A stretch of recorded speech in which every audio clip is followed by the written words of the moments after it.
Konnichiwa, and thank you so much for being here.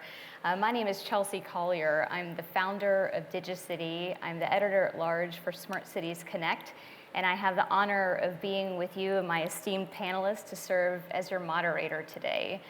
And before I introduce the panelists, I just wanted to set the stage for how we're coming together here today at this conference.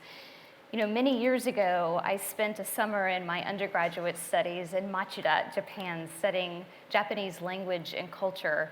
And many things have changed since then, including my command of the Japanese language, so this will be in English. But some things remain the same. Tokyo and Japan had a place in my heart back then, and that has definitely grown.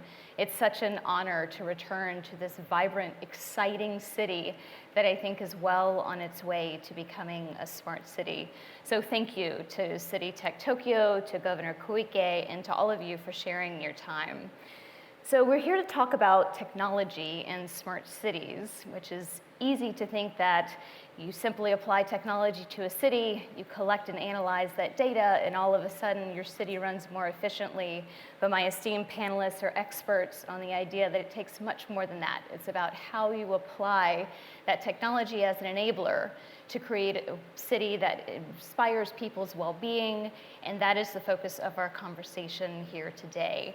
How we can focus on the tech for good and how impact on people can create a city to be more thoughtfully designed, to create a more enjoyable experience in your city, to promote sustainable practices, and to deliver city services with less friction. And I think, as we were talking earlier, you know, a smart city is one where you don't have to think about it being a smart city. Your city just happens with you and for you. So to benefit from the knowledge and the expertise of our esteemed speakers, I'm happy to introduce Mr. Takehiko Nagumo and Dr. Philipp Aeby, who will be presenting their expertise. And to start, Mr. Takehiko Nagumo will begin and present some of his thoughts on creating a smart city. He is the executive director of the Smart City Institute in Japan. He's a senior managing executive officer with Mitsubishi UFG Research and Consulting. He is a policy advisor to Tokyo Metropolitan Government, also to the cities of Yokohama, Kamakura, and Hamamatsu. He's an adjunct professor at Kyoto University and also a visiting professor at Tallinn University in Estonia. We're so lucky to have him here and to share his research, his thoughts, and his developments in smart cities. Thank you so much. All right. Thank you, Chelsea, for the kind introduction. So let me talk about my part. Okay. So what I'm talking about is the latest advancement in Japanese smart cities, which is the use of the livable well-being city indicator as part of Japanese government digital garden city initiative. And the genesis of this measurement was that we tend to focus probably excessively on the technology side. So almost like implementing technology for the sake of technologies. Once the subsidies from the national government ends, then corporations in the city leave without any impact on the well-being or livability of the citizens. So under the current administration, we started to pay attention to the impact of implementing smart cities by measuring well-being, livability of the city. You can see this schematic. There's a green stuff, almost like a watermelon cut into the half, placed onto two trays.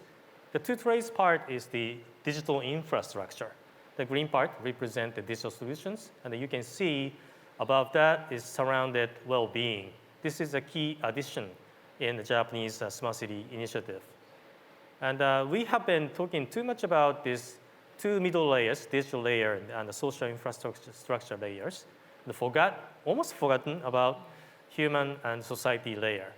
And I, as a smart city executive, talk about smart city over the dinner with my wife, and she says, okay, honey, how can you make me happy with the smart technologies? So there's a distance between technology and daily life. So I started to think about bridging the two, daily life and technology, to make it more visible to the citizens at large. And the key concept is that the well-being and the livability is the goal of implementing smart cities, as opposed to smart cities as a means to the end. If you flip over to this, then something weird would happen. So placing well-being, livability as an end or impact of the logic model is a key concept behind this. And we created a set of data sources consisted of the subjective well-being surveys and objective data KPIs. You can see these schematics. On top, you can see well-being surrounded by the yellow oval. This is a typical psychology question of the 0 to 10 scale, how happy are you? And the remaining 3 layers, mind factors, activity factors, and environment factors are the reasons why you're such and such in happiness. And the mind factors is green and orange. The green one was created by Professor Maeno of the Keio University. The orange one was created by Professor Uchida of Kyoto University. The middle layer is the activity behavioral factors, and we actually count how often you do what you said is of your interest. Let's say you like Japanese sushi. How often did you eat a month? If you are not eating at all, then there's a discrepancy between what you think and what you do. Mm-hmm. So we measure the activity as well. The lower part, the environment factors, is open data-based KPI. So we have 200 of it. So 160 questions placed on the first 2 layers and 200 KPIs on the bottom layers. We do statistical analysis to find out well-being factors of the city in question. This is just schematics, how it looks like. We just cut and paste from the dashboard website. This is available to anyone in the world, actually. We make it open. Subjective well-being data result and objective data assessment result. This is the one example, City of Yokohama. You can see the spider chart on the left-hand side. This is a summary of 10 categories of well-being. And you can see kind of lines on the right-hand side. This is each individual component, the questions included in the survey. This can be broken down to the age groups. You can see from the left, 20s and 30s, in the middle, 40s and 50s, and then 60s and above, different shapes. And we discovered that youngers are less happier, as opposed to people get older than 60s, much happier. So, how can you implement a policy or strategies to make certain segment of the population? Without the data, you cannot do that, right? So I think the evidence-based policy making using this kind of data is very important. And also, the city can be broken down into sub-areas as well. You can see purple dots on the map. That's a selected area. That's actually it's a zip code of where the citizen answered the survey. And the left-hand side shows the urban area, as opposed to right-hand side, more of the residential area. So people answer very differently. Mm. And objective data set, the livability indicator, this is the case of Kamakura. You can see the spider chart on the right-hand side, and it's a very interesting shape. Kamakura citizens are good at the environmental factors. They love the nature. So that's the strength. But when it comes to business, it's so much because it's a residential area surrounded by ocean and mountain. So you can see the specificity of the city. And we want city to select the strengths of the city to make the citizen even more happier. And because we have so many data, you cannot track all. So we recommend choose only meaningful data or factors to make citizens happier, right? So in this case, you can see the kind of tree chart on the left-hand side. This is after the selection from the 200 KPIs and 160 questions. And then discuss how can you implement the policies within the government, local governments, with the business, with the social groups, NPO and NGOs. And currently, 27 cities, top runners of the smart cities in Japan, are selected by the national government and mandated to implement this measurement system. They are subsidized to implement the technologies, and they are obligated to measure the impact of technology implementation from the well-being and livability indicators. So it's going to be disclosed sooner. And we recommend open discussion with the citizens like this. This is a case of Aizu Wakamatsu, one of the top-notch smart cities in Japan. Discussions can be held within the government, but also with the business, local community, and so forth, to make it their own. Okay, that's it from me. Thank you very much. Wonderful. I'm so inspired by this model, and I think once we understand our city, both from a government perspective, an industry perspective, and perhaps most importantly, the people who live and work and play in cities, we can start to evolve. So my question for you is, how have you and your team evolved the model or involved some of the questions that you've asked, the survey mechanisms? What have you learned since you started this process? Thank you. It's a good question. We originated this model after learning from actually Melbourne's city livability indicators. So it's a direct translation from Australian model. And we recognize that certain questions, certain KPIs doesn't fit into Japanese. So we come up with a team of city representatives to discuss which KPI makes sense.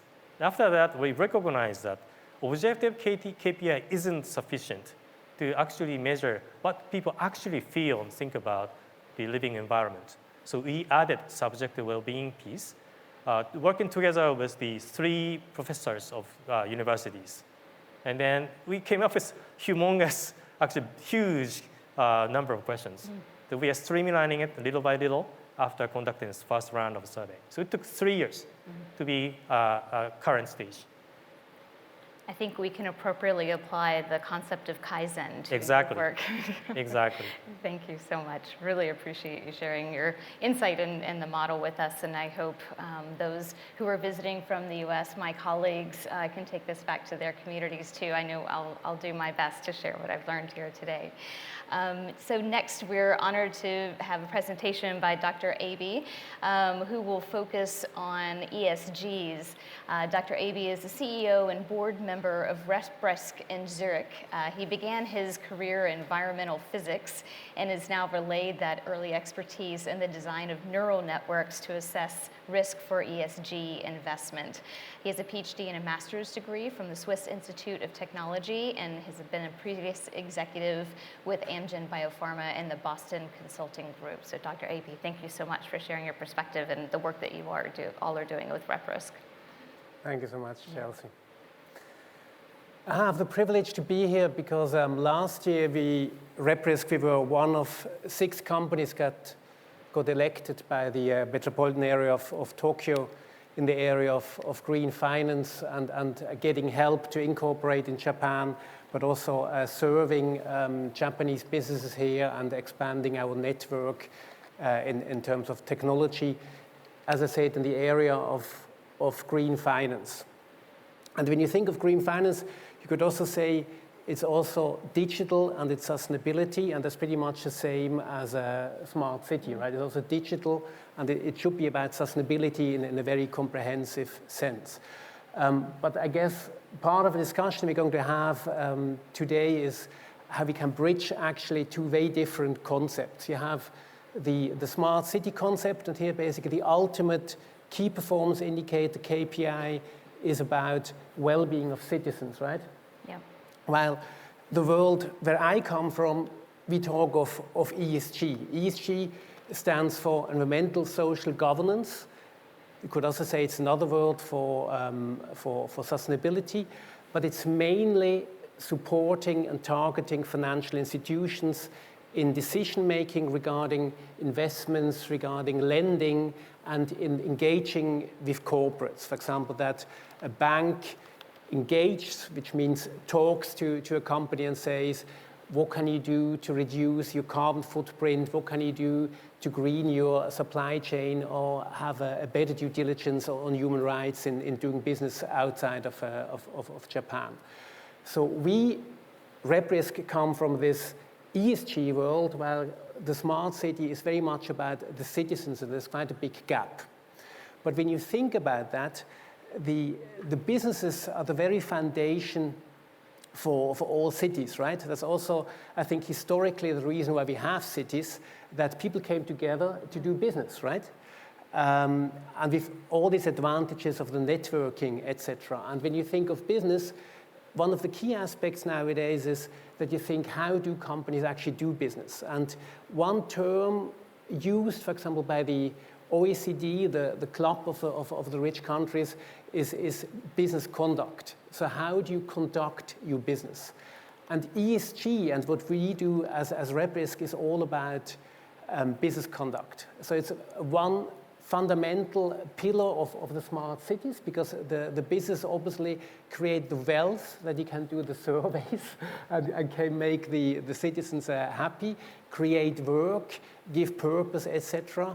But then we have to see how do business actually do that? What's the business conduct? So that's basically a link both about, as I said, digital and sustainability, but the link between the smart cities and the ESG business world where we come from as a company.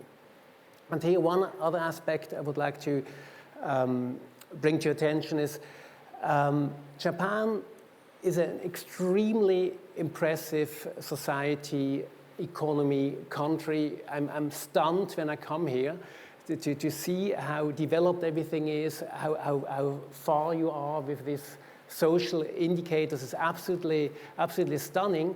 But of course, Japan, like Switzerland, where I come from, or Austin, Texas, where Chelsea come from, they also depend on other countries, right? So another very important aspect when you think of well-being of citizens and of cities is also who actually supports the cities. And these are very often businesses and countries that are not as privileged as Switzerland, US, and Japan. And here, of course, we also need transparency to understand what are the working conditions, what are the human rights aspects, what are the sustainability aspects, degradation of biodiversity, because in the end, it's one planet. So I think the one thing we should stay away from is that you look at cities in an isolated way, because it's a global system, right?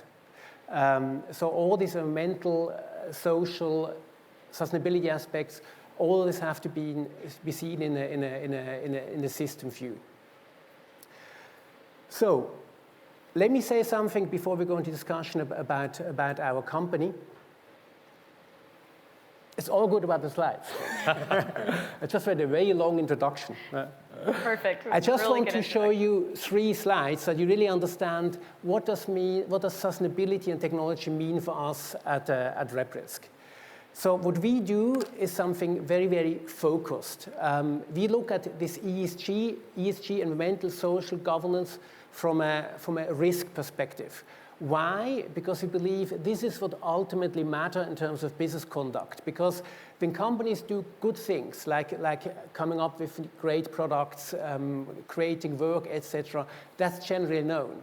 But in terms of business conduct, it's also important to understand the downside or the risk side. And to do that, that's the second box. We use purely outside-in perspective. So it's open source intelligence. We do not have spies or agents on the ground that go to a copper mine in Peru or to a steel factory in India. But there's a lot of information out there nowadays in this digital world. Anything from newspapers, other news sites, government sources, non-governmental organizations, think tanks, etc. So there's a lot of information out there, and we take all this information, we gathered all this information, it's big tech in actually 23 languages, to get a better assessment of business conduct of companies, but also infrastructure projects. And another important aspect is very often in ESG, these data are very stale. So traditionally, where ESG comes from, you look at the company at a yearly basis, you try to understand what sustainability report they have, etc., and it's a yearly updated cycle. That's not good enough in today's society, and also not in line with what is possible nowadays with technology. And then the technology aspect, most important, is we combine the human intelligence with the artificial intelligence. And why is that?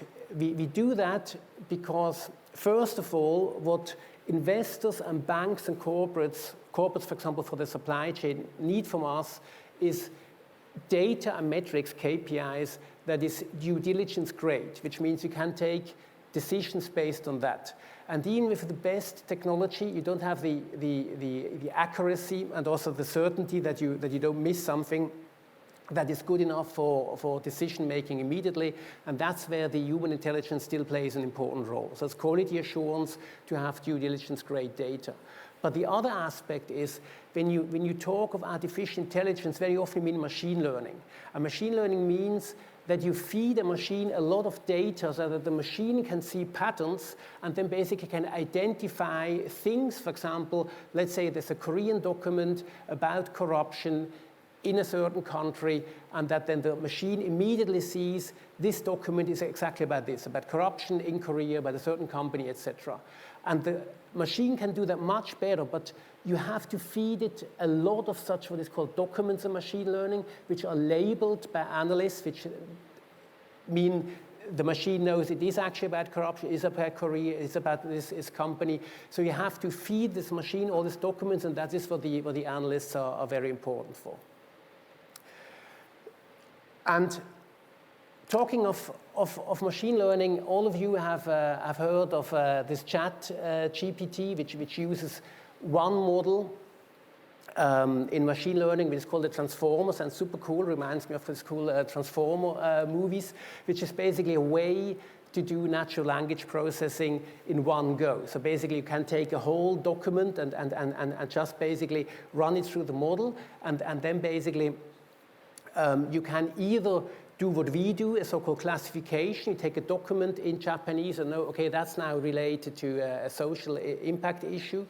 Or what you can do nowadays, and that's why people have heard now about Transformers with this chat GPT, you can also basically have like a chat function that also can generate things, that basically can write an essay.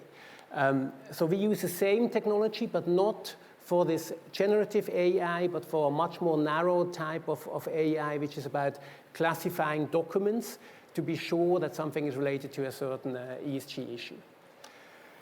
So this about the bridge between ESG and smart cities. Yeah, thank you for that. Really fascinating, and I'm so happy that technology can aid this era of transparency in ESG. I know those of us in the social impact space have been waiting for this time for a really long time, so I appreciate your work to bring that transparency to bear. So we were talking earlier about, ESGs in the role of industry and smart cities and the role of technology and data, and we were talking about the ability, or really rather the inability, for these two different metrics to speak to each other. So I wondered, Philipp, if you could just expand on that a little bit. Do you think it's possible for what you measure in industry through ESG metrics to translate to a smart city?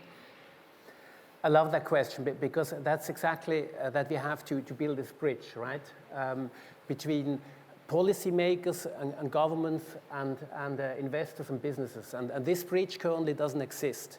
And one good example, let's talk about Europe for a second, is the whole question of transitioning to a low carbon economy. So basically that you still have a very wealthy economy, but you have a much smaller carbon footprint. And in Europe, there's almost a funny development that basically the regulator told the investors, the guys investing money, basically buying shares, for example, from companies, it's your job now that this transitioning to this low carbon economy is happening. And this does not necessarily make sense. Why? If you, for example, let's take a Swiss example so that no one says I talk bad about other countries. If you're, for example, a cement producer, in Switzerland there's a big cement producer called Holcim. If you produce cement, in the very process of producing cement, you release CO2. It's chemistry. So how can you basically lower your carbon footprint? There are ways, but it's not so easy. Of course, you can have special green energy sources, but not so easy neither. You could also do this certificates that you buy some compensation from CO2. I would not recommend that necessarily. But fundamentally, you have a business model that is based on a very big footprint in terms of CO2. So what do you do then as an investor? Do you then basically say, Holcim, we don't invest in you anymore? And what does Holcim then do? Well, they just sold last year 10% of their whole business and of the footprint to an Indian company called Adani, which is now very well known because there were some other issues related to that, which means an investor now can claim I have 10% smaller CO2 footprint, but nothing has happened. Remember the system view I started with? So basically, nothing has happened. The investor has less CO2 in their individual portfolio, which doesn't matter because in the system it's the same. And they can still continue to profit from the great dividends from Holcim. So what I'm saying, what is needed here, in this one example of transitioning to a low-carbon economy is actually policymakers, is regulation. So this is something which has to be tackled by politics and regulation. And what we now need basically is, when we talk about well-being of citizens, are there metrics that actually matter for business as well? So ESG typical is stuff like labor issues, corruption, human rights issues, degradation of ecosystems, biodiversity, all things that potentially have a direct impact on well-being as well. Just think of corruption, for example. Corruption is not good usually for smart cities, right? So you need transparency. So what we need now is basically that the policymaker have to define, these are the metrics I want, and then tell the companies what they have to achieve. Mm-hmm.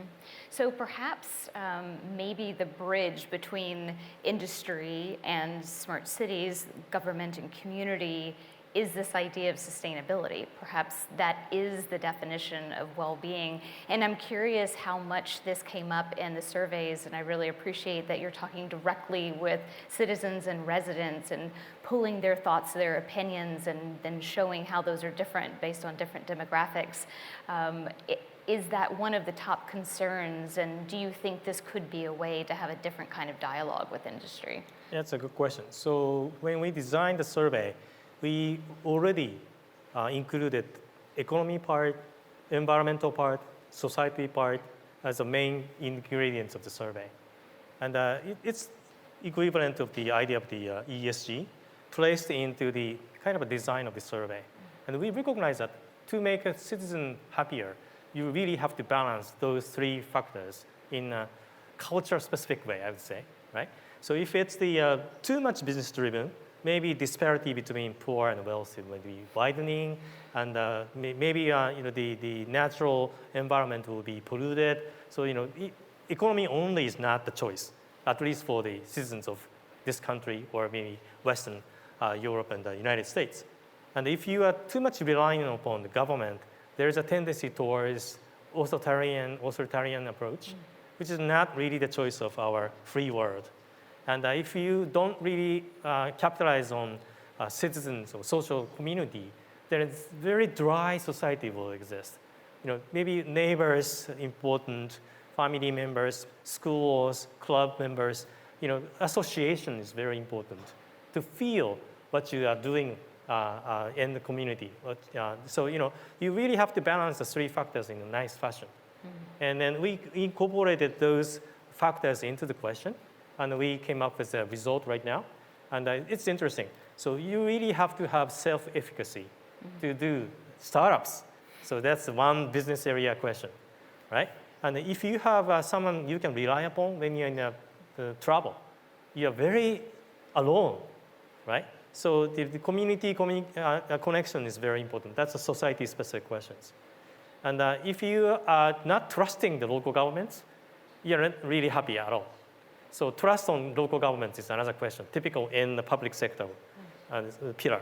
So, the balancing the three and coming up with the data as a result and improve, like Kaizen, is the way I think we are employing right now. I'm so lucky to be able to have this conversation hundreds of times over the past probably decade, and there is not one single conversation related to smart cities, citizens, and ESGs where the topic of trust doesn't naturally come up. I think this is such an important thing and such an important takeaway, and measuring what we are doing as a way of inspiring what we want to do is also a mechanism to inspire trust. So I wonder if that inspires any thoughts. I think it's in quality management area. To manage, you have to measure. Yeah, that's right? So again, you can come up with a good idea in many fronts, but unless you measure, you are not confident of what you're doing. So as a source of confidence, as a source of improvement, number talks. Number is not alone, but number talks. So I think measurement is kind of a source of inspiration for evolution. And related to ESGs, the concept of trust, you can measure it so you can prove it, and then it has an impact to the bottom line. So perhaps there's some relevancy to industry as well. Is that true? Yeah, but I think in ESG it's rather that there are many measurement points, right? So traditionally, if you do a so-called ESG rating, which basically is like a sustainability rating, so how good is a company, you can basically aggregate 120 measurement points, right? And then in the end, you say this company is sustainable and also not sustainable. So in ESG, it's rather the other way around, that you measure too much, but you don't know what you want to achieve. And by ESG, I really mean this environmental social governance for decision-making regarding investments mainly, but also lending, advisory, and other banking activities, and then, for example, also due diligence on the supply chain. So the problem is really for ESG that there's a big gap between this measurement point and what has to be achieved as a policy outcome. And the interesting thing here is that the world bodies, like the World Bank Group with the International Finance Corporation, already started, for example, end of the 90s to come up with a framework, the so-called performance standards. If a Japanese company goes to, let's say, to Myanmar or to Africa, Latin America, there's certain standards how to do business there. And if they want to have lending from the Japanese Export-Import Bank or from a Japanese bank, there are very clear standards depending on what they have to fulfill to get money or guarantees, which is like a sort of insurance. So here, actually, this exists. But that's just in this one very special area of where the World Bank was doing project finance that was then taken over by the commercial banks, where the Japanese banks are absolutely leading in a good level of project finance with respect to ESG standards based on the World Bank Group. And then you have the OECD that I mentioned before, that has this responsible business conduct policies. And then you have United Nations with the Sustainable Development Goals, the 17 SDGs, maybe I've heard about. So very high level, actually, it's actually clear where the journey has to go, but actually the data that are often then produced and given to the investors, they're at this level, and the policies are defined at this level. So we have now to bridge this gap again.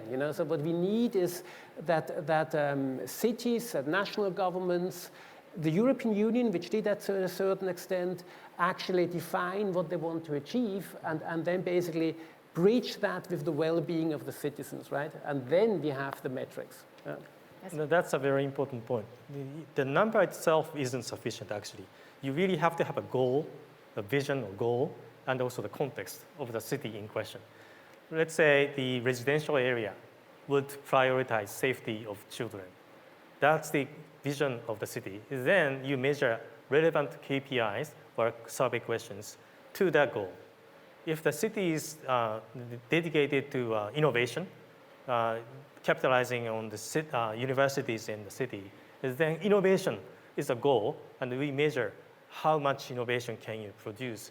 And the people are self-confident to do that. Are we funding enough?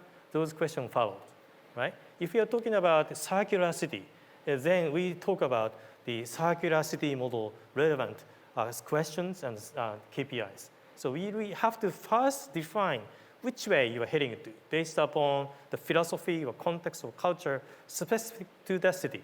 That's the priority. That comes before the number, actually. Yeah. I think you've hit upon what I believe is the future of smart cities, is really being very clear about what that definition means, not just from a collecting data and analyzing it for systems optimization, which is normally how a smart city is defined, but in terms of the very, very real use cases, because then that invites a conversation with citizens, with residents, with industry, with community partners and advocates, to say, I'm not sure that that's how I want to define my future smart city, and it invites this kind of messy conversation where we can all have some agency and saying how we want our communities to evolve. So thank you for that. And perhaps, segueing to technology, perhaps artificial intelligence has a real role to play here. So I wonder if we can kind of shift to a technology view for a bit and talk about the role of emerging technologies. Are we there yet? What needs to happen? What's next? Any thoughts about that? Well, if I can share one thought. So RepRisk's mission is basically to provide transparency in business conduct so that companies are more accountable for the way they do business, and ultimately this gets a better world, right? That's our mission if you look at our website.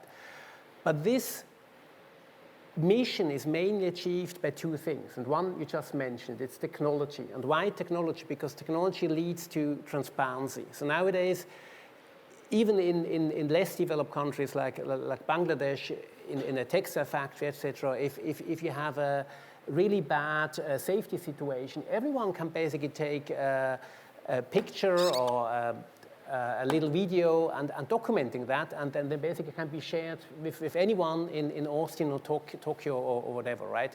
So technology leads to this big transparency. And transparency, as I said before, I believe really changed the world to the good when it comes to business conduct. I'm not talking about privacy for people, I'm talking about business conduct. But the other element that goes hand in hand in lockstep is that the expectations towards businesses, but also governments, actually are changing. And that's why I'm so optimistic. If I just look back, when I worked in the pharmaceutical industry a long time ago, because I'm working now 17 years for RepRisk, almost 20 years ago, the way that pharmaceutical companies conducted their business, for example, that they did great development of new drugs, which really drastically improved people's life, let's say for cancer drugs. But then, for example, there were some side effects, and at that time, 20 years ago, pharmaceutical companies did not have to actually disclose these side effects. This is illegal nowadays in most countries. I'm not familiar with the Japanese regulation, but I'm pretty sure it's in line with Europe and US. If a Japanese pharmaceutical company sees a certain signal, as you call it, you have basically to tell the regulator, and the regulator will make sure that there's a black label or something like that. So there's increased expectations towards the pharmaceutical industry, very much so over the last 20 years. Also, a lot of the things that I still was allowed to do, to bring professors from Europe to Miami, business class flight together with wife or spouse or whoever they wanted to bring in a luxury hotel. This is nowadays perceived to be bribery, right? So the expectations go up, and at the same time, the transparency is increasing, and this means I'm absolutely convinced that the world is a better place nowadays. So this is where I see the role of technology, not so much for the policy making, that I said before is a big gap for ESG, but for providing this transparency. And I'm curious on the realm of transparency, the interplay between local municipalities and federal government, in the United States, sometimes that goes really well and sometimes there's a little bit of friction. So I'm inspired by the model that you've designed, that the federal government is providing so much support to cities, and cities, yes, are opting in to receive that support. Can you talk a little bit about that, in the flavor of transparency and how technology is enabling some of that? Right. So the model we created was not intended to be used as a national model before. I originally modeled it after Australian livability indicator model. And I still remember, when I met the scholars from Australia, they said, okay, you guys are collecting so much data, for what? can you make people kind enough with the data you collected? Okay, I remembered what we are doing. We had collected data for feed AI, machine learning. So maybe purpose is so important. Yeah. So we designed the indicators for the benefit of citizens, so citizen-centered actually, right? And then all of a sudden, when we created almost a beta version of the model, I got a call from digital agency. Tak Nagumo, would you come to my office? I would like to talk about the indicator you created. And they said, okay, could I use this for national agenda? I said, yes.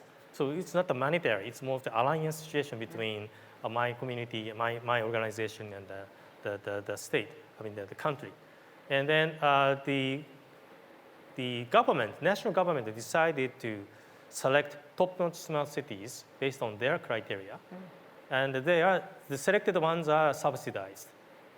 So with the funding, the cities can implement the technology of their choice relevant to the well-being of the citizens of the city. And then they can choose the questions from my model. So they're naturally opting into our model, not really forced to do that, right? So there's a kind of a circular, positive circular activities going on. It's government support to push forward the cities. Cities can choose ready-made questions that we created. We crunch a number, the feedback given to the cities, the citizens. So it's a kind of positive circular activities. Perfect. Thank you so much for that. Any other topics that I missed that you would like to talk about? No, just because it's about here technology and artificial intelligence for sustainable business and harnessing it. I just want to repeat what the two of you already said, the use case. For me, the key thing is really the use case. What is the use case for AI? And I do not believe in what some people call this benign AI movement, as a benign artificial intelligence movement. The most famous representative is probably Elon Musk, you all know. That just believe if you just develop technology, it will be a good thing, right? So there are a lot of challenging questions coming up from even I use the term killer robot, you have the impression I'm against AI. I'm not against AI, but just to illustrate the lot of applications possible for the future that are certainly not in line with what we want to achieve in terms of smart cities, right? So the AI will change the world. I believe it will change for the good, but only if you define the use cases and then also have then the government support and the policies in place to make clear what we want to use it. I think that's absolutely, absolutely key. We cannot start with the technology. I mean, also what you said, right? Traditionally, we always have this fascination for technology, but we must start with what we want to achieve. From my standpoint, the use case is always important. As a means of mature the sense of citizenship or democracy, you have to choose the right technology for the right purpose based upon the democratic systems. And if the system is not working or mature enough, maybe we are getting to the wrong direction. So it's a test case for deploying the right technology for the right purpose. Yeah. What I'm taking away from this discussion, and invite all of you to share your questions with us, either via digital media or after the session, is that the world is changing. That's undeniable. Emerging technology and artificial intelligence will be at the crux of that change and perhaps the enabler of our time, but that it needs to be and must be in balance with humans, with communities, and these kinds of ways of measuring things to stimulate transparency as a way of just helping us have these conversations is really critical in order to realize the well-being of people in smart cities. So thank you for your brilliant comments, for your work to get us there, both in cities and universities and in industry. And thank you for your time and attention. Thank you to City-Tech Tokyo for fostering this conversation. ありがとうございました。